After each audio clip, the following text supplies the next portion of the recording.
વ્યવહારની સમસ્યા ઉકેલવા પોલીસ તંત્રની કડક કાર્યવાહી। નવનિયુક્ત પોલીસ નિરીક્ષકે કાર્યભાર સંભાળતા આજે ઝુંબેશ શરૂ કરી। સુરત મહાનગરની હદમાં આવતા કામરેજ વિસ્તારમાં વકરતી વાહન વ્યવહારની જટિલ સમસ્યાને હલ કરવા માટે સ્થાનિક પોલીસ તંત્ર દ્વારા સઘન ઝુંબેશ હાથ ધરવામાં આવી છે। કામરેજ પોલીસ મથકના નવનિયુક્ત પોલીસ નિરીક્ષક રામભાઈ ગોઝિયાએ પોતાનો કાર્યભાર સંભાળતાની સાથે જ માર્ગ પરિવહનમાં અડચણરૂપ બનતા વાહન ચાલકો સામે લાલાંક કરી છે અને કડક કાયદાકીય કાર્યવાહીનો પ્રારંભ કર્યો છે।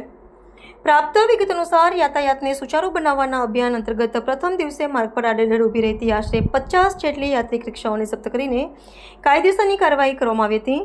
ત્યારબાદ ઝુંબેશના બીજા દિવસે ખાનગી વૈભવી બસોના માલિકો અને ચાલકો સામે સપાટો બોલાવવામાં આવ્યો હતો। માર્ગ સુરક્ષાના નિયમોનું ઉલ્લંઘન કરતી અને અન્ય વાહનો માટે અડચણ ઊભી કરતી 40 જેટલી ખાનગી પ્રવાસી બસોને વીજાણુ માધ્યમ થકી આર્થિક દંડ ફટકારવામાં આવ્યો છે।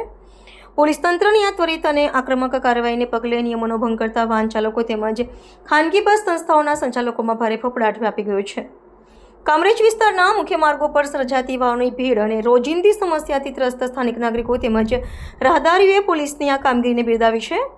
આગામી દિવસોમાં પણ માર્ગ સલામતી અને નિયમન જાળવવા માટે આ પ્રકારની સઘન ચકાસણી અને દંડાત્મક કાર્યવાહી અવિરતપણે ચાલુ રાખવામાં આવશે તેવો સ્પષ્ટ સંદેશ પોલીસ વિભાગ દ્વારા આપવામાં આવ્યો છે।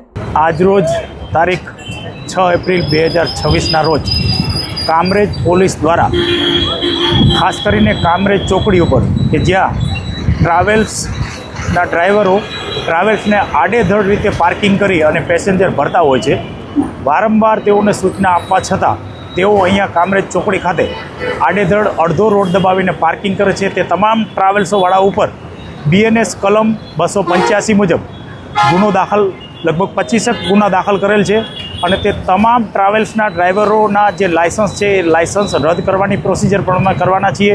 સાથે સાથે કામરેજ ચોકડી ઉપર જે રિક્ષા ઓટો રિક્ષાઓ જે પેસેન્જર માટે એ લોકો પણ આડેધડ રીતે અહીંયા પાર્કિંગ કરે છે, તે તમામ રિક્ષા લગભગ 70 જેટલી રિક્ષાઓને ડિટેન કરેલ છે।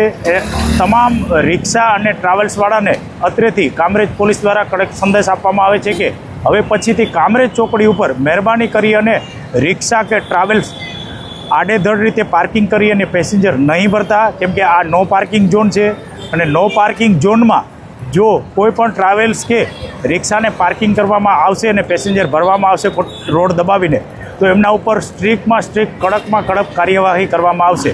મારી તમામ રિક્ષા અને ટ્રાવેલ્સવાળાઓને સંદેશ છે કે કામરેજ ચોકડી ઉપર આડેધડ રીતે પોતાની રિક્ષા કે ટ્રાવેલ્સ પાર્કિંગ નહીં કરતા, નહીંતર કાયદેસર કાર્યવાહી કરીશું।